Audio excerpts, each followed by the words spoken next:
Welcome sa Tagalog Horoscope, ang iyong gabay sa pang-araw-araw na buhay.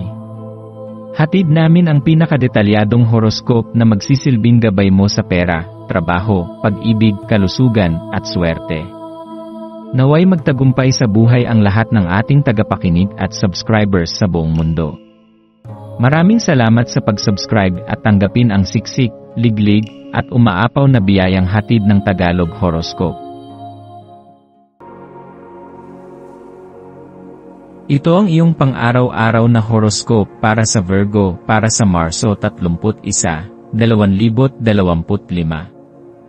Sa araw na ito, maaaring mapansin mong puno ng iba't ibang uri ng pag-iisip ang iyong isipan, mula sa seryosong mga bagay hanggang sa magaan at masaya. May tila kakaibang siglang bumabalot sa iyo ngayon, isang munting kalikutan na nag-aanyaya sa iyo, na hayaang lumabas ang iyong malikhain at mapaglarong panig. Minsan, tayo ay masyadong nalulublob sa ating mga responsibilidad at nakakalimutan nating ang kasiyahan ay isang mahalagang bahagi rin ng ating buhay. Huwag mong pigilan ang iyong sarili na ngumiti, tumawa, at magpahayag ng kasayahan. Sa simpleng pagsasama ng kaunting kasiyahan sa iyong pang-araw-araw na gawain, mas magiging magaan ang iyong pakiramdam at mas magiging epektibo ka sa iyong mga gawain. Habang nilalasap mo ang araw na ito, tandaan na ang kasayahan ay hindi lamang tungkol sa panlabas na katuwaan, kundi pati na rin sa pagpapahalaga sa maliliit na bagay na nagbibigay ng liwanag sa iyong buhay. Maaaring ito ay sa pamamagitan ng pakikipag-usap sa isang kaibigan, pagtikim ng iyong paboritong pagkain, o paggawa ng isang bagay na matagal mo nang gustong gawin. Ano man ito, hayaan mong ang maliit na ligaya ay maging bahagi ng iyong araw at bigyang halaga ang mga sandali ng kasimplehan at kaligayahan. Ngayon, ang enerhiya sa iyong paligid ay tila nagdadala sa iyo ng isang pakiramdam ng kapanatagan. Maaari mong maramdaman na parang ikaw ay mas matibay, mas nakatapak sa lupa, at mas handang harapin ang anumang pagsubok na maaaring dumating.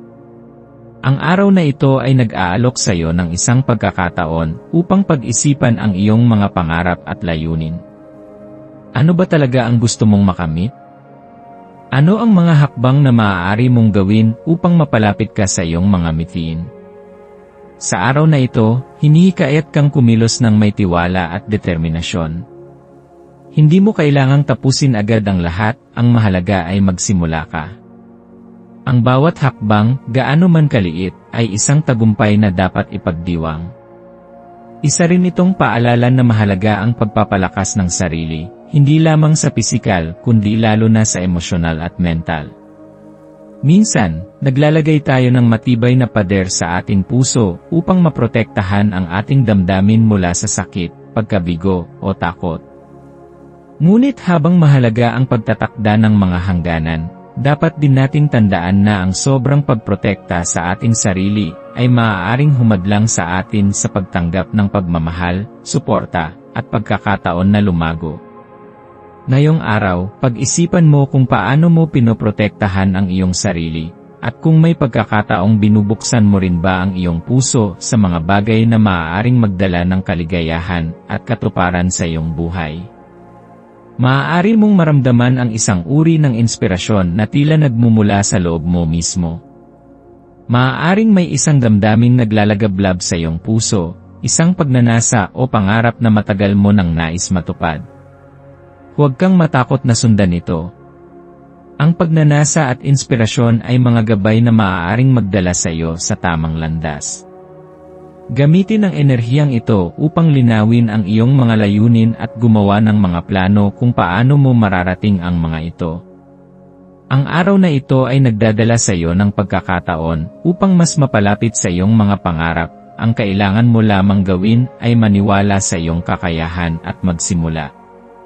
Ang iyong maswerteng kulay ngayong araw ay berde.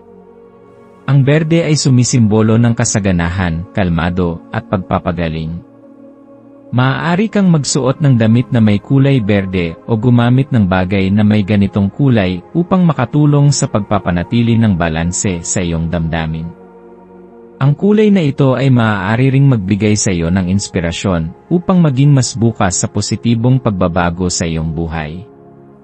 Ang iyong maswerteng numero ay 7, 12 at 22. Ang 7 ay sumisimbolo ng espiritual na kaalaman at panloob na kaliwanagan. Ang 12 ay nagdadala ng enerhiya ng pagkumpleto at pagkakaisa, habang ang 22 ay isang numero ng malalaking pangarap at walang hangganang posibilidad. Ang mga numerong ito ay nagsasabi sa iyo na ngayon ay isang magandang panahon upang itanim ang mga buto ng iyong pangarap at kumilos upang maisakatuparan ang mga ito. Ang maswerteng gawain para sa araw na ito ay ang pagsisimula ng isang bagong gawain na magpapalakas ng iyong tiwala sa sarili. Maaaring ito ay sa pamamagitan ng pagsubok ng isang bagong aktibidad, pag-aaral ng bagong kaalaman, o simpleng paggawa ng isang bagay na matagal mo nang nais subukan. Mahalaga na bigyan mo ng oras ang iyong sarili upang lumago at matuto. Sa pagtatapos ng araw, maglaan ng oras upang magnilay at tanungin ang iyong sarili, ano ang natutunan ko ngayon? Ano ang mga bagay na nagbigay sa akin ng inspirasyon? Ano ang nais kong ipagpatuloy bukas? Ang bawat araw ay isang bagong simula at isang bagong pagkakataon upang maging mas mabuti, mas matapang, at mas masaya. Yakapin ang bawat sandali at huwag kalimutang ipagdiwang ang iyong mga tagumpay, gaano man ito kaliit.